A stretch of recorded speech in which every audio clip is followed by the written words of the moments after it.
ভাইয়ের বউ সম্পর্কে ভাবি হয়, মনে রাখিস কথাটা। বীর দাঁত খিঁচে ধরে। ভাবি শব্দটা বিষের মতো শোনালেও কানের কাছে। রিহান হেসে সোফায় শরীর একদম এলিয়ে দেয়। আসলে তুই কি চাস বলতো? ও চাই। রিহানের সোজাসাপটা জবাব, কণ্ঠে কোনো দ্বিধা নেই, চোখে একরাশ জেদ, হাতে মোয়ানা। সে তোকে জীবনেও মেনে নিবে না। যদি মেনে নেয় বলেই হেলিয়ে থাকা শরীর বীরের মুখে কাছে নিয়ে আসে। বীর সিঁড়ির দিকে তাকিয়ে দৃঢ়ভাবে জবাব দেয়, যদি তোকে কখনো স্বামী হিসেবে মেনে নেয় সরে যাব, বাধা হয়ে দাঁড়াবো না। কিন্তু যতদিন মেনে নেয়নি ততদিন চেষ্টা করব, দেখি কাকে অ্যাকসেপ্ট করে। বীরের দেখা দেখিতে রিহানও সিঁড়ির দিকে তাকায়। তেজ আসছে তার। তেজ এক নজরে তাকিয়ে থেকে বলে, চ্যালেঞ্জ অ্যাকসেপ্ট। নিজের দেওয়া কথা মনে রাখিস। বীর নিজের দেওয়া কথা কখনো অমান্য করে না।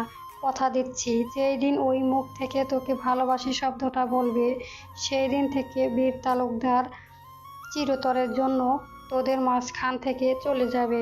কথাটা বলেই বীর উঠে চলে যায় ড্রয়িং রুমের টেবিলে। বুক কাঁপছে তার, কিন্তু আশা আছে। সে 10 বছরে তেজুরানী যা চিনেছে তাতে নিশ্চিত তেজুরানী কখনো রিহানকে মেনে নেবে না।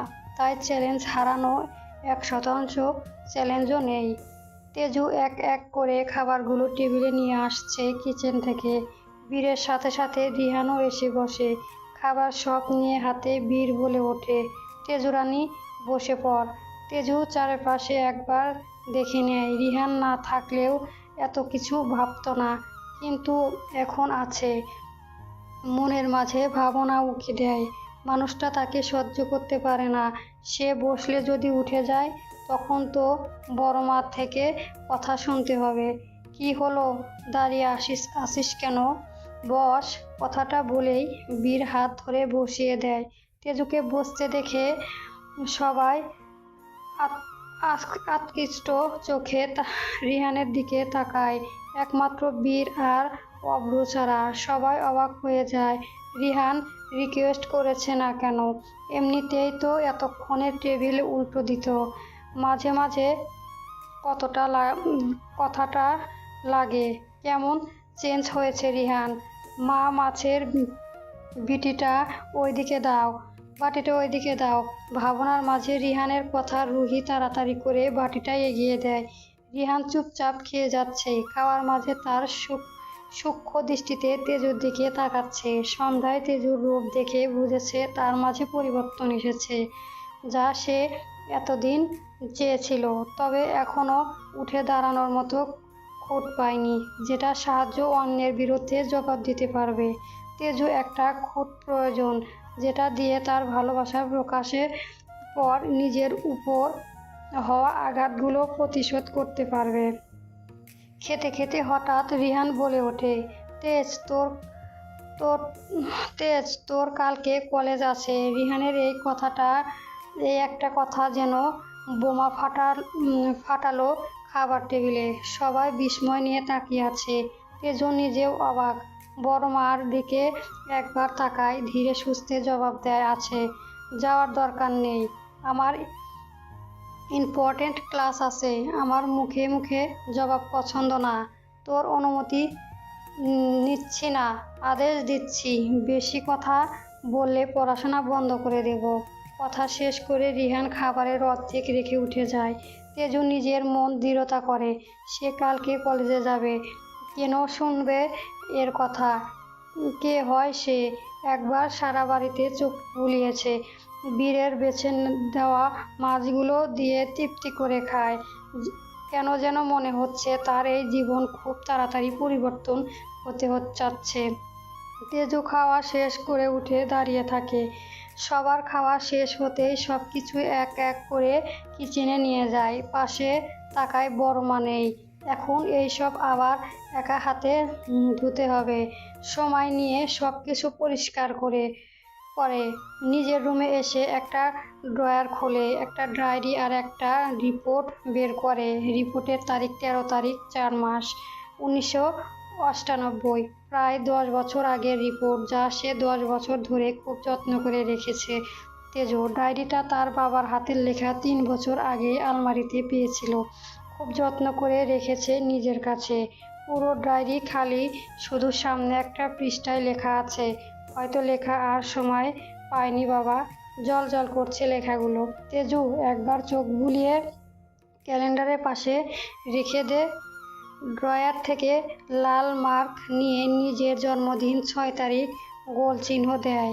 এক দৃষ্টিতে ক্যালেন্ডারের দিকে তাকিয়ে বলে ওঠে, আমাকে করা সবার অপমান আমি ভুলিনি।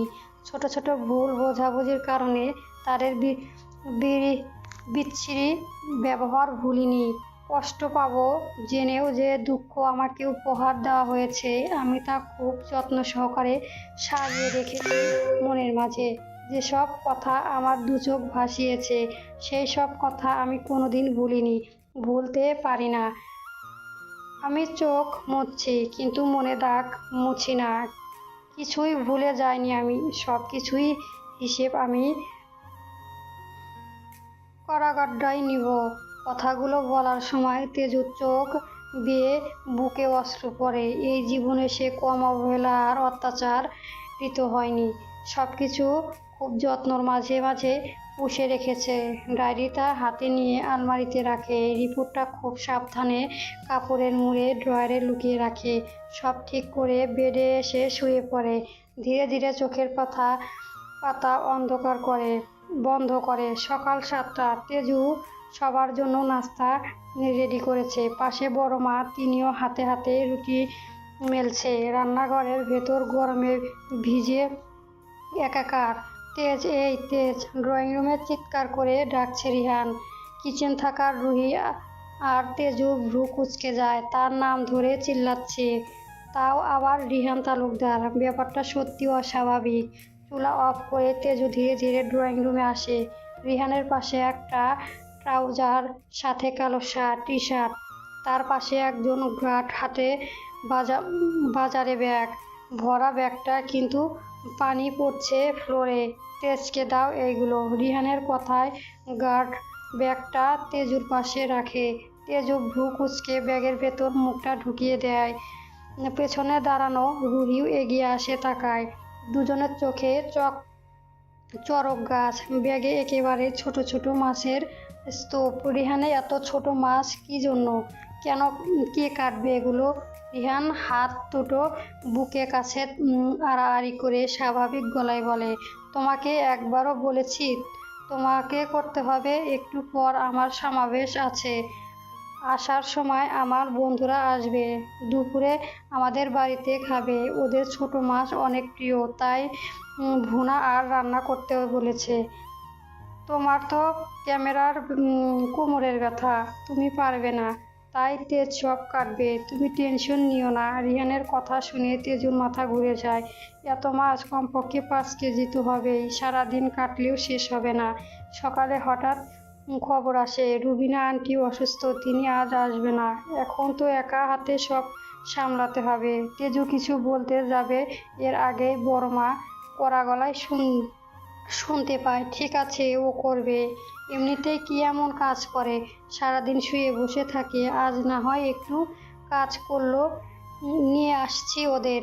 তেজু সব করে রাখবে। অসহায় চোখে তাকায় তেজু, চোখ ভিজে আসে মাছগুলোর দিকে তাকাতেই।